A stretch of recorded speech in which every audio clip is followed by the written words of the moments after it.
Welcome to Magic Arcanum. I'm Ryan Gomez. Behind the scenes is Nicole Letson, and we're so glad you're here because it's story time. I was talking with Nicole recently about Black Friday sales for Magic and who has the best deals and that sort of thing. And we got joking around about the best deal in the game, and we thought that that would make a fun topic for a video. So, in honor of Black Friday and all of the deals you can find all over the place this time of year, today we're talking about Liliana's contract, one of the best deals in the entire Magic story. Before we get to that though, let me say thank you to everyone who helps make this show possible through their support on Patreon. You can use the link down below and learn how you can join our exclusive Discord and get in on all the fun for as little as $1 a month. Check it out. Okay, I'm excited to talk about some demon deals, and I'm trying to keep my voice down because I haven't soundproofed this room yet and it's really echoey, so I'm sorry if this one doesn't sound as great. It'll get better, I promise, but for today, we're just gonna plow ahead.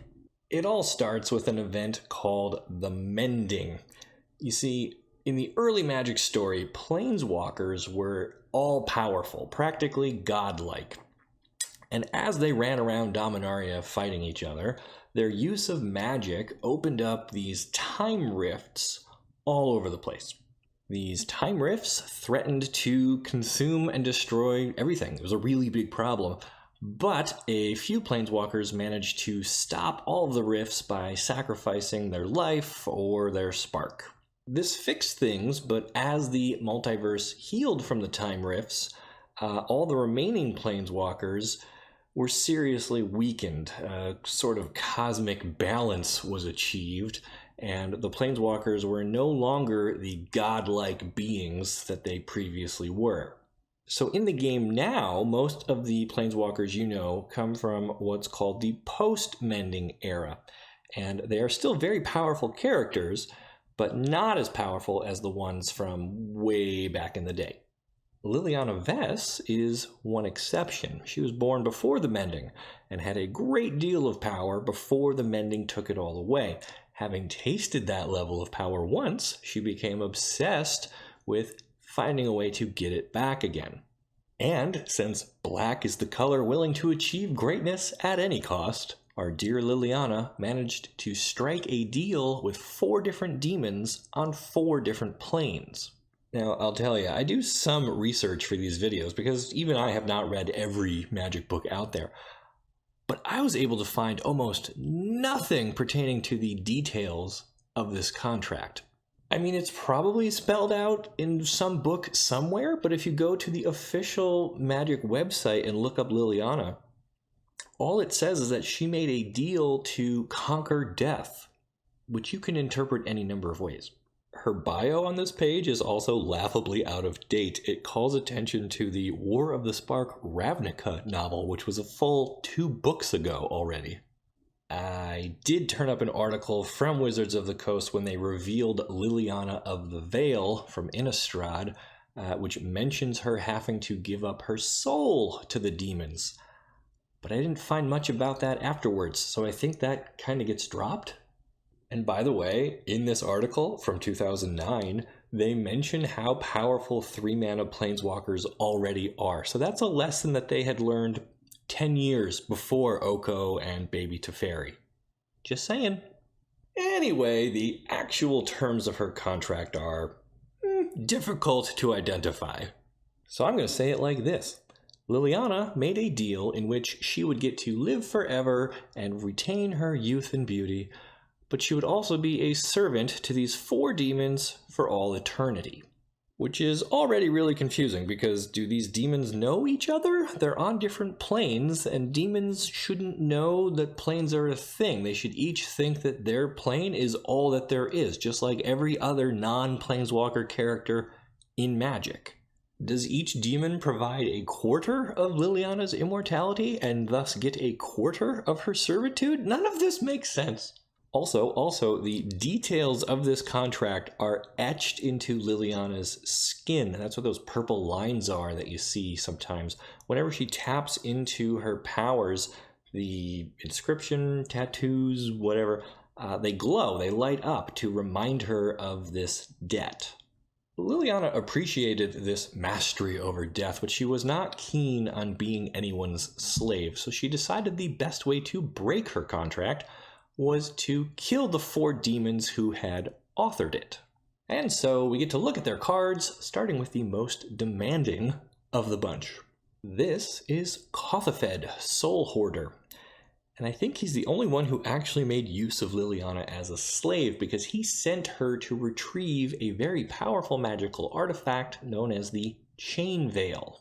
The veil further amplifies the powers of the wearer, and I do kind of wish Liliana had given it to the demon, just so we could see him try to put it on his face. But no, she realized it's the perfect way to kill him, so that's what she does. This guy also shows up in the art for a version of Demonic Tutor, which is fun. And as far as demon cards go, I think he's like solidly in the middle of the road. He's not as great as Lord of the Pit or anything, but he's not as bad as Renegade Demon either. He's right in the middle there. With Kothophed down and the Chain Veil in her possession, Liliana went after her second demon, a guy so powerful he is banned in Commander and is an instant win condition everywhere else. That's Griselbrand on Innistrad. He was such a problem for the people on that plane that their guardian angel Avacyn had sealed him away inside the Hell Vault. That's a magical prison created by Sorin, and it was also holding Nahiri at that time, by the way. Liliana managed to force a human named Thalia to open the vault, although I never understood why Thalia had the power to do that. This is the part where someone in the comments tells me it's because white has the power to destroy artifacts while black doesn't. Right? Anyway, Griselbrand is excited to be out of jail, but Liliana almost immediately corners him and uses the Chain Veil to kill him, and that's that. I think Griselbrand was more powerful than Kothophed, but not as ambitious, and he showed no real use for Liliana as a slave, which makes me kind of wonder why he took this deal to begin with. We'll probably never know. What we do know is Liliana then teamed up with the Gatewatch to get their help in killing her remaining 2 demons. First of which is Razaketh on Amonkhet, coming in at a whopping 8/8 with flying and trample and a built-in diabolic intent. This guy's probably the most powerful demon on the entire contract, which means his ego is also the biggest, which means his downfall is also the most laughable. Razaketh was the right hand, right claw maybe, personal assistant to Bolas, and he guarded the gate to the afterlife. When the second sun was in alignment, Razaketh turned the Luxa River into blood, and he ushered in the Hour of Devastation. This was when Bolas would return to Amonkhet to harvest his eternal army, and then take them over to Ravnica by way of the Planar Bridge, stolen from Kaladesh by Tezzeret. And if those words don't make sense to you, I have a whole bunch of other videos that are really going to help you out. Anyway, Razaketh was delighted to see Liliana because he immediately put that slavery clause in her contract to use, and he turned her against the rest of the Gatewatch, which, spoiler, kind of foreshadows what ends up happening to her at the end, but we're not quite there yet. First, the Gatewatch harasses Razaketh long enough to make him lose his control over Liliana, and then she awakens all of the dead creatures in the bloody river and uses them to devour the demon. It was possibly the most metal scene to ever happen in a Magic story. So that kills Razaketh, but the Gatewatch gets defeated by Bolas and then retreats to Dominaria to regroup. They are understandably pissed at Liliana because she has not been super honest about this whole demon situation. So this is where the band kind of splits up, and Gideon and Liliana do a spin-off album. Together they go after her last remaining demon, and my favorite of the 4, Belzenlok. Remember, they are on Dominaria, a plane with an extensive history, which Belzenlok decides to weaponize. He starts taking credit for every bad thing that's ever happened and turns himself into this sort of ever-present urban legend with the full backing of the Cabal. So out of the 4 contract demons, he shows the most planning and resourcefulness and even a bit of creativity, which isn't really captured on his card, unfortunately. Oh, and he will straight up kill you if you end up casting him in Momir, because he will immediately exile your entire library. That happened to me twice in Arena. So he and I have a very personal connection. The art on Path to Exile from Gideon's signature spellbook shows Gideon fighting Belzenlok, but it was actually Liliana who picked up Blackblade and used it to kill the demon. Even though Settle the Score shows her doing it with magic. Whatever, a little bit of inconsistency there, but at the end of the day, all 4 demons are now dead. Which brings us to this, in Bolas's clutches. With the 4 demons out of the picture, the contract defaults to Nicol Bolas. I'm still really unclear how that worked. If the original contract was a deal for Liliana's soul, then shouldn't Nicol Bolas just get her soul when she dies? And if the contract was worded in such a way that he gets control over her that none of the other demons had, then why did Razaketh have pretty much the same ability back on Amonkhet?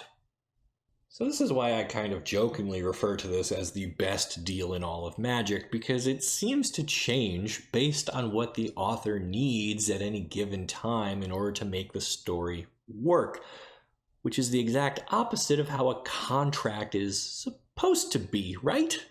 Speaking of which, the contract itself was depicted on 2 cards. Those would be Demonic Pact and Liliana's Contract.